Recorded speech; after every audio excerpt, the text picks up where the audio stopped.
आर्थिक सुधारों के प्रणेता डॉक्टर मनमोहन सिंह का जन्म 26 सितंबर 1932 को अविभाजित भारत के पंजाब प्रांत के एक गांव में हुआ था। मनमोहन सिंह के 9 भाई हैं। डॉक्टर मनमोहन सिंह ने 1948 में पंजाब विश्वविद्यालय से अपनी मैट्रिकुलेशन की परीक्षा उत्तीर्ण की।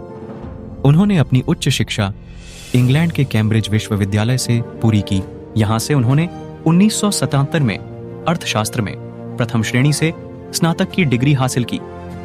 इसके पश्चात 1962 में ऑक्सफोर्ड यूनिवर्सिटी के नफील्ड कॉलेज से अर्थशास्त्र में डी.फिल किया। एक साधारण मध्यम वर्गीय परिवार में पैदा हुए मनमोहन सिंह अपनी सादगी, विनम्रता और ईमानदारी के लिए जाने जाते हैं।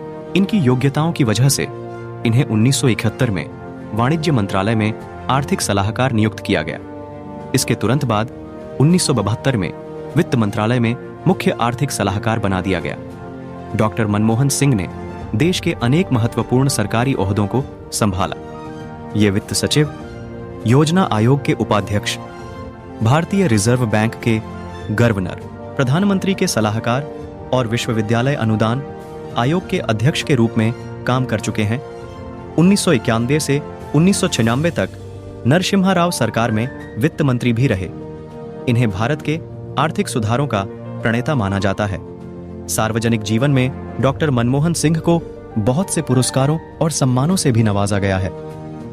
इसमें 1987 में पद्म विभूषण, 1996 में इंडियन साइंस कांग्रेस का जवाहरलाल नेहरू पुरस्कार, 1923 और 1924 का Asia money award for finance minister on off the year आदि पुरस्कारों से सम्मानित किया गया है। सोनिया गांधी के तथाकथित त्याग के बाद जब डॉक्टर मनमोहन सिंह ने प्रधानमंत्री की कुर्सी संभाली तो उन्हें विपक्ष ने कठपुतली कहकर अपनी आलोचनाओं का शिकार बनाया। लेकिन पद पर 5 साल तक बने रहने के बाद डॉक्टर सिंह ने इन आलोचनाओं को गलत साबित कर दिया। साझा सरकार चलाना अपने आप में टेढ़ी खीर है। स्थिति उस समय अधिक विकट हो जाती है जब बहुमत जुटाने के लिए अन्य पार्टियों के अवांछित दबावों का सामना करना पड़ता है। इस लिहाज से देखा जाए तो यह डॉक्टर मनमोहन सिंह की काबिलियत और दूरदर्शिता का ही नतीजा है कि सरकार ने 10 वर्ष सफलता से पूरे किए।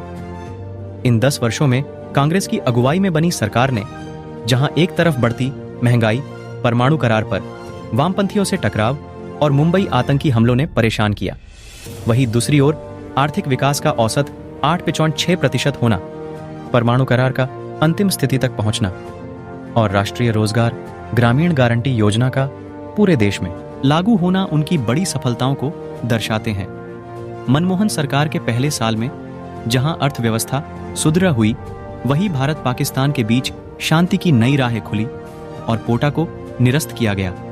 झारखंड और गोवा में राज्य सरकारों को नियंत्रित करने के प्रयास में सरकार को जबरदस्त फजीहत का भी सामना करना पड़ा।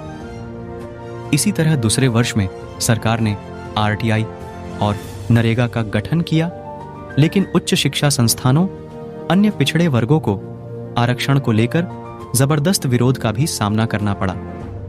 लाभ के पद के मुद्दे पर सोनिया गांधी को राष्ट्रीय सलाहकार समिति के अध्यक्ष पद से इस्तीफा देना पड़ा, लेकिन वे रायबरेली से दोबारा चुनाव जीतकर लोकसभा में आई। मनमोहन सिंह की शादी 1961 में गुरशरण कौर से हुई। उनकी 3 बेटियां उपिंदर सिंह, दमन सिंह और अमृत सिंह हैं। उपिंदर सिंह दिल्ली विश्वविद्यालय में इतिहास की प्रोफेसर है। उन्होंने 6 किताबें लिखी हैं और दमन सिंह भी लेखक हैं।